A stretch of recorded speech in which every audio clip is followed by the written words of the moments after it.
Introduction of Alexander Timokhin and InterLIR GmbH. My name is Alexander Timokhin. I'm a Chief Operating Officer at InterLIR. I've been working with the company for almost 2 years. Well, at first I didn't know anything about IP address world at all.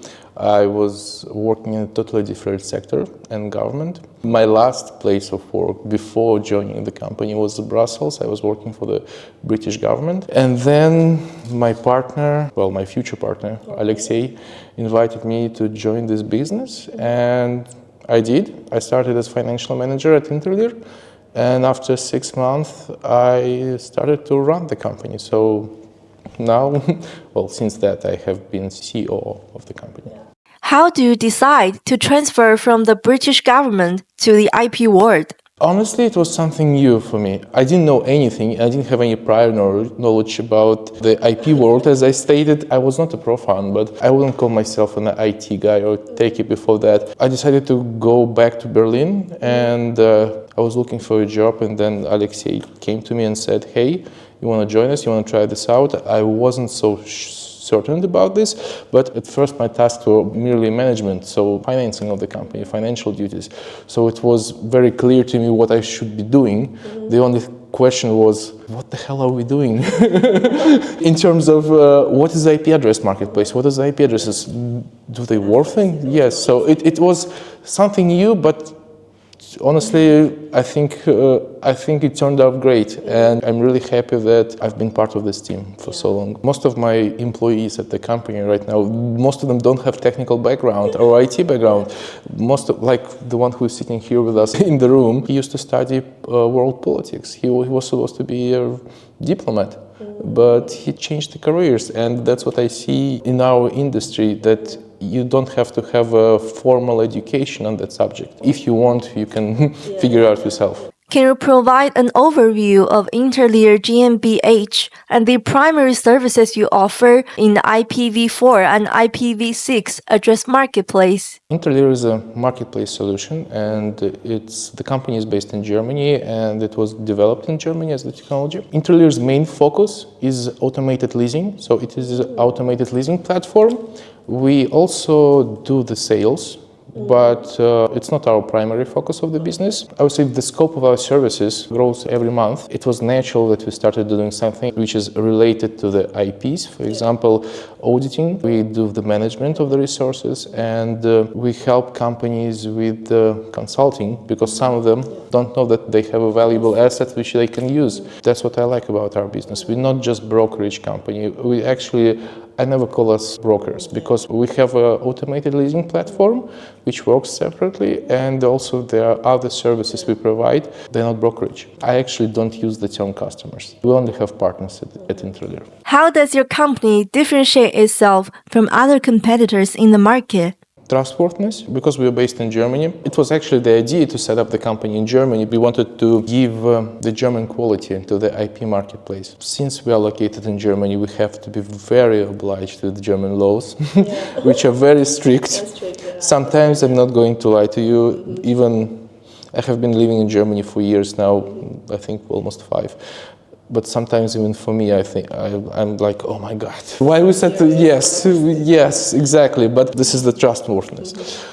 Also, I would say reputation. What I said to you before, we don't have customers, we have partners. So we try to build the personal relationship with everyone who is coming to us, because we don't see our partners as someone from whom we want to make money. No, we want to give them the best experience, the best service, and we want to bring them the most value they can get. Money are not important here. We care about our reputation, and sometimes we even take the loss in order to help our customers. So because we know when we help our partners, even if we take out a little bit of the loss, they will bring us more business later. And of course, with that, we provide service 24 hours, 7 days a week.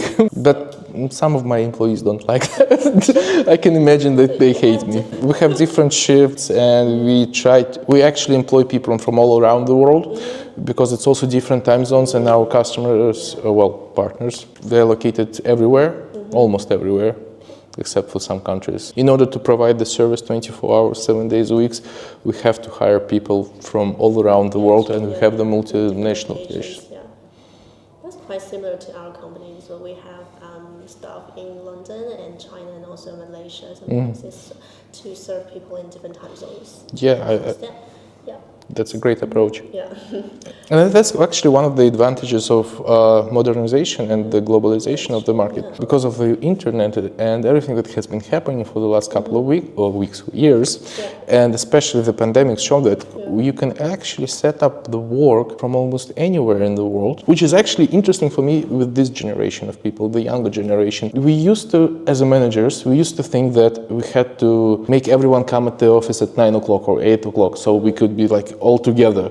But what I realized, and I think what the last couple of years showed us, that no, actually it's great that some people want to come later, like 11, 12, and then they just stay longer, and that helps you to cover all your needs and all the customers from all around the globe. So I think it's great benefit. What current trends are you observing in the demand for IPv4 and IPv6 addresses? Let me start with the IPv6 here. I wouldn't say the demand, I wouldn't use the word demand, but the utilization, the amount of IPv6 is growing, that's for sure, but I don't see it as a replacement for the IPv4. These numbers are driven by the fact that the new technology that we start using, we try to set it up in order to be adaptable to IPv6 and try to run it on the IPv6 firstly, because the problem with the last generations of the equipment and before that it was not simply made in the way that supported IPv6. So IPv6 is, like RIPE stats shows, it definitely the percentage of the usage is growing, that's for sure, but I don't think that is because, not that the demand for the IPv4 is going down, no. I think it's just the world is going to look like in the future we will use two protocols for the very long time, and I don't see IPv6 as a replacement for the IPv4. Answering to the part about the trends, so yes, we see the number for IPv6 is growing. I don't see it as a replacement for the IPv4. We also, as a marketplace solution, we also see that the number of the customers who require IPv4 is also growing. For example, Starlink bought a bunch of the addresses lately, and it makes sense why they buy it. If you look at the Amazon, Oracle, Microsoft, well, I don't have to tell you, they buy every week. And it's natural because, for example, Amazon doesn't share this data, but Google opens 2 new data centers worldwide every week, I guess. So can you imagine the demand for the IPv4 they have? So the utilization is always there. Yes, the utilization is always there. The growth is going to be steady if we're talking about leasing part. As for the sales, I see that for the last quarter, the companies like Oracle, Amazon has bought a little bit less than before. The last year was, record-breaking for them, I think. But I just think they're waiting for the opportunity to buy a little bit later. So they're just waiting out a little bit. But I don't see IPv4 dying or IPv6 taking over the place. No, the market is there and it's going to be there for a long time, for the foreseeable future, that's for sure. According to the data from IPv4 Global, which I think is one of the main brokers for the big US companies, the price continues to decrease for the larger blocks, and that's true. We have noticed that, but that's also led to the factor that the owners of the /16/15s doesn't sell right now, so they see that this was a price decrease, so they're waiting out a little bit. As for the smaller blocks like /20, /24, the price has dropped over the last year and a half quite significantly, especially if we compare to the COVID period. Couple of months I've seen the trend that the price started increasing a little bit. I don't want to make any forecasts here right now. Well, the short term, in the long term, I think the price in 5 years price is going to double, maybe triple. But that's my bet. Of course, nobody can predict it. But what I think I would like to outline here, which is actually very interesting, is the fact that even though the sale prices has dropped, the leasing prices are still growing. They're very stable. So right now, I would say you should consider buying /24 and lease it out as an investment opportunity. We actually have some clients who do that. The return on the investment is going to be 15-16% per year, which is quite good. I mean, a return on the investment, you get your money back in 6.5 years, which makes it more profitable than almost anything. For example, when you buy a home in the mortgage, it's going to take you 30 or maybe 40 years to get your money back. How can blockchain technology enhance the security and privacy of IP address location data? IP location data is very important for the companies who are providing the special services to the specific area. So they want their services, their website, for example, or sneakers to be located or to be available only for the people who live in specific region or specific country. The usual source for the established location of the IP address is actually written in WHOIS, and also we use geographic in order to check it, swap this data. They try to replace it with something else in order to beat this system, to beat those restrictive measures which set the companies to not allow the services for other countries. Let me give you the simplest example. Let's call the company Nike. Nike, they have a special drop of the sneakers. Yes. And this drop is going to be available only in the United States or let's say Australia. Let's pick Australia for the God's sake. And what some people try to do, they try to rent IP addresses and change the geolocation, saying that those addresses are from Australia, so they can participate in the drop of those sneakers. So that's how they beat the system, and it's actually cheating because it's those customers, those proxy customers, they rent a bunch of the addresses, they leave a bunch of inquiries for those sneakers, and then they collect those sneakers and leave the poor people without them. And then they just resell it with doubling the prices. Yes, of course. That is bizarre. And the blockchain we can try to use the blockchain. That's a big question how, to be honest with you. Maybe we should use a different protocol for that. But blockchain could, since it's encrypted, you can encrypt already the data of the location of the IP address in there. You cannot replace it and you cannot beat the system in this case. But that's something for the future to decide. Right now we have basically two tools available, which is geofeed, which is usually placed on the domain of the IP owner, and the data in the WHOIS, which is also accessible by the IP owner. I don't want to even think what people can do with why would people need to change the location of the IP address, because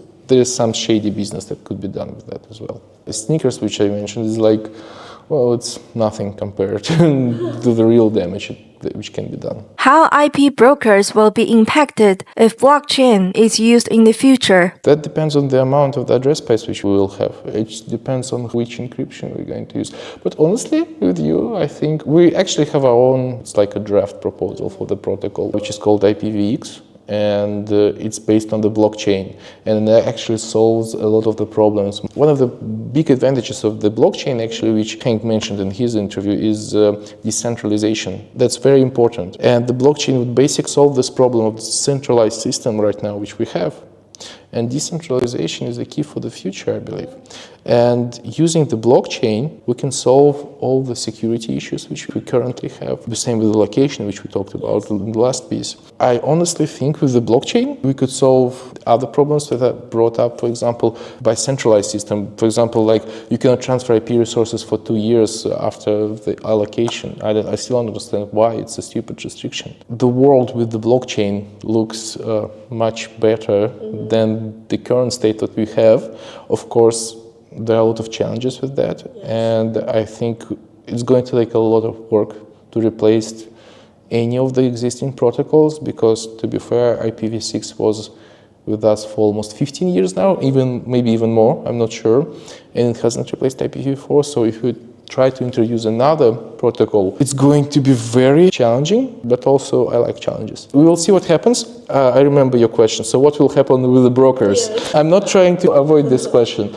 I honestly think it depends on how the new protocol will be created, but if it's created smart, so there is no lack of resources, then yes, most of the brokers will be gone. Brokers in the original sense of that, yes, people who don't provide any actual services, who like try to, I don't know, find someone who sells at $2 and buy and then resell it for the $3, those people will be gone because, well, there will not be lack of any resources. For example, with the IPv6 right now, I don't think there is even a market for V6 because there is no problem with the V6. But if you have a demand for the V6, you go to your registry and you ask, and then you get the allocation. And if you use it, the utilization is good, you can request additional resources. So with the blockchain, most of the brokers will be gone, but we are far away from that, in my opinion. There are a couple of the proposals how to solve what the future protocol could look like. One of the protocols which we are promoting is IPv6. Maybe I will send you the page proposal, but it's like 70 pages long. It's very technical. Even I don't understand most of it. What measures does InterLIR take to ensure the security and integrity of the IP addresses that are leased or rented? Let me start with the simple fact that we are a German company and we have to be very obliged in these local regulations, especially with data protection and data privacy. We have a separate company which actually does the data protection for us because it's required by the law. As far as the IP addresses go, before any IP address is brought to our platform, we check it.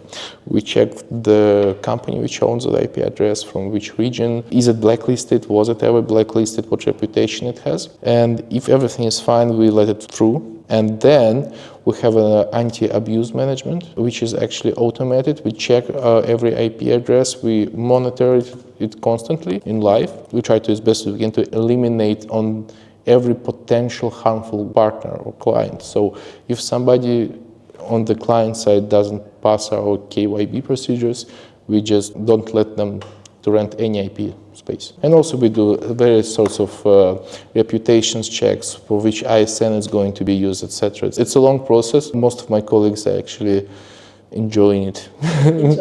Yeah, because like I said, we try to provide the best service to our partners, and the reputation and the integrity and the security of the IP address is very important to them. My colleagues take pleasure in providing this quality of service. It may sound challenging or even boring a little bit, it's true, but it's better to have everything done perfectly before you start leasing the IPs than clean it up later. So once we have everything set up and the IPs are ready, customers are verified, that's why we don't have any problems in the future, because we already did our homework before letting them to make an order. When you manage so much IP space as we do, manually, you cannot manage it in the Excel table or whatever. We aim to automate as much as possible. Of course, there are areas which we need to improve. I'm sure of that. We still work on that.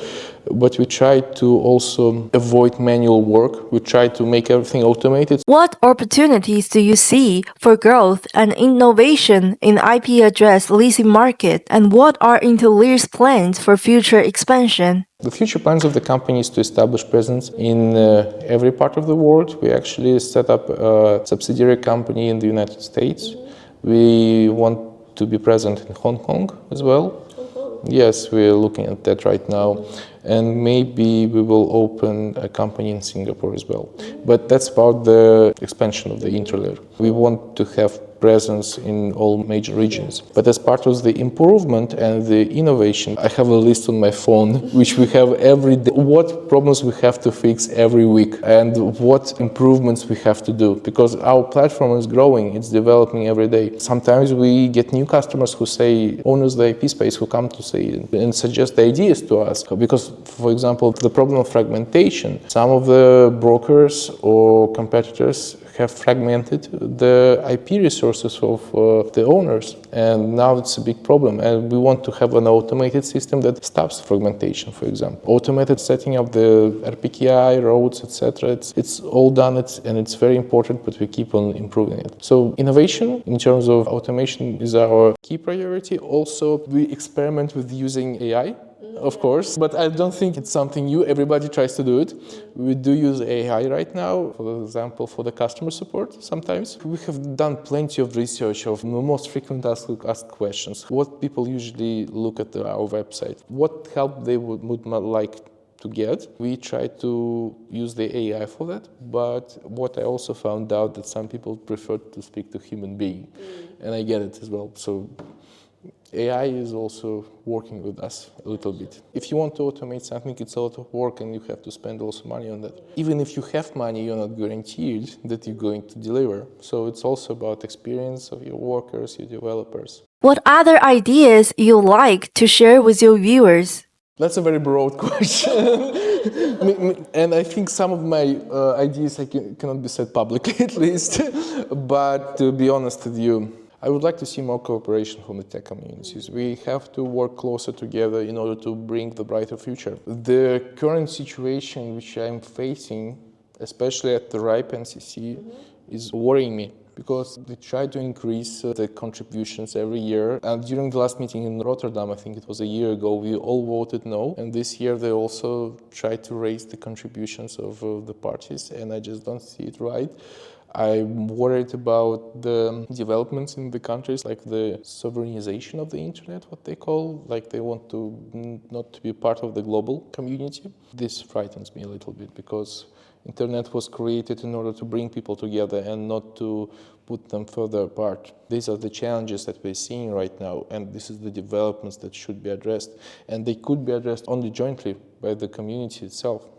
And I'm hoping we can see more cooperation, or at least desire for the cooperation. Because right now, unfortunately, what I'm seeing a lot of times is that people stopped listening to each other. They just scream at each other. Or if somebody is not agreeing with your idea, they are not going to listen to you at all. And this is very worrying. You know, John Kennedy, former president of the United States, came to Berlin once. He said the famous speech, "I am Berliner," and it was addressed to the USSR. Asking to tear down the Berlin Wall. I see a lot of walls right now in the people who try to build on the internet. Let's break them down. Let's work together and jointly build a brighter future.